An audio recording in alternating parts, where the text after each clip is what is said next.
Movie के start में हम पोको नामी लड़के को स्केटिंग करता हुआ देखते हैं। पोको जैसे ही रोड पर आता है उसे अपने सामने एक लड़की चलती हुई नजर आती है। वो लड़की उससे उम्र में काफी ज्यादा बड़ी थी लेकिन उसका फिगर बहुत मस्त था, तो पोको ना चाहते हुए भी उसकी बैग को घूरने लगता है। अब लड़कियों को कुछ और पता हो ना हो, उन्हें ये जरूर पता होता है कि कौन सा लड़का उनके पीछे किस नीयत से आ रहा है। इस लड़की का नाम दिलारा था और दिलारा जानती थी कि पोको की नजर उसकी प्रॉपर्टी पर है, लेकिन वो कंफर्टेबल रहती है और एक स्माइल पास करते हुए चलती रहती है। इससे पोको का कॉन्फिडेंस बढ़ जाता है और वो लड़की का सामने का फिगर देखने के लिए उसको क्रॉस करता है, लेकिन सामने आते ही वो एक गमले से टकराकर गिर जाता है, जिससे उसकी पैंट भी उतर जाती है। मतलब पोको की इज्जत का कचरा हो जाता है। फिर वो लड़की पोको के पास आती है, उसे उसका गिरा हुआ मोबाइल उठाकर देती है और कहती है तेरा मोबाइल तेरे से ज्यादा मजबूत है, और ये कहकर वो एक स्माइल पास करके वहाँ से चली जाती है। अगले ही सीन में हम पोको को एक पार्क में स्केटिंग करता हुआ देखते हैं, लेकिन वो बार बार गिर रहा था। वो लड़की भी उसी पार्क में मौजूद थी और उसके 4 हट्टे कट्टे भाई भी उसके साथ थे।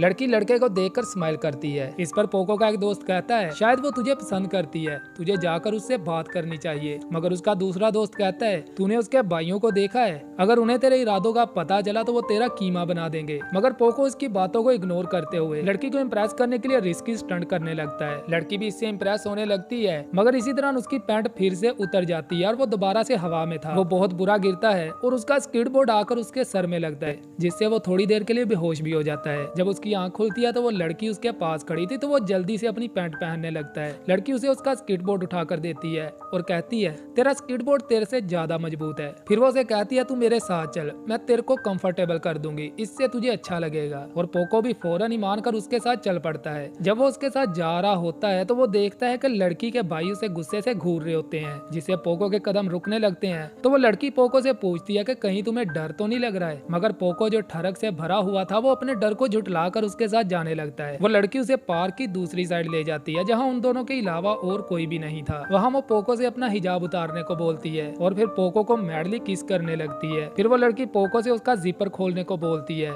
ये सुनकर पोको की तो फट जाती है, लेकिन लड़की कहती है यहाँ हम दोनों अकेले हैं और किसी को कुछ भी पता नहीं चलेगा। तो पोको भी हिम्मत करके जिपर खोल देता है। अब लड़की नेकेड थी और पोको देखता है कि उसका फिगर सच में बहुत मस्त होता है। वो लड़की जल्दी से पोको की पैंट भी उतार देती है, जिससे पोको सरप्राइज हो जाता है। लड़की ये कहते हुए कि कहीं तुम्हें डर तो नहीं लग रहा है, एक पेड़ से सटकर खड़ी हो जाती है। उसके इस तरह खड़े होने से पोको उसे घूर घूर के देखने लगता है। तो वो लड़की पोको से कहती है अब कुछ करेगा भी या घूरता रहेगा, यही तो वो चीज है जिसे तू हासिल करना चाहता था। पोको भी अपने डर को छुपाता हुआ लड़की की तरफ जाने लगता है। वो दोनों इंटीमेट होने ही वाले होते हैं कि तभी वहाँ लड़की के भाई आ जाते हैं। लड़की जल्दी से अपने कपड़े लेती है और वहाँ से भाग जाती है और पोको इसके खूंखार भाइयों में फंस जाता है, जिनके पास डिफरेंट वेपन्स होते हैं। तभी पोको के फ्रेंड्स उसे आवाज लगाते हैं कि अपनी पैंट पहनो और यहाँ से भागो। और पोको देखता है कि उसके फ्रेंड्स उसी पेड़ के ऊपर चढ़े हुए थे, जिसके नीचे पोको उस लड़की के साथ इंटीमेट होने वाला था। तो व्यूअर्स, अब आप भी सोच रहे होंगे कि वो दोनों पेड़ के ऊपर कहाँ से आ गए। तो असल में जब पोको स्केटिंग करते हुए गिरा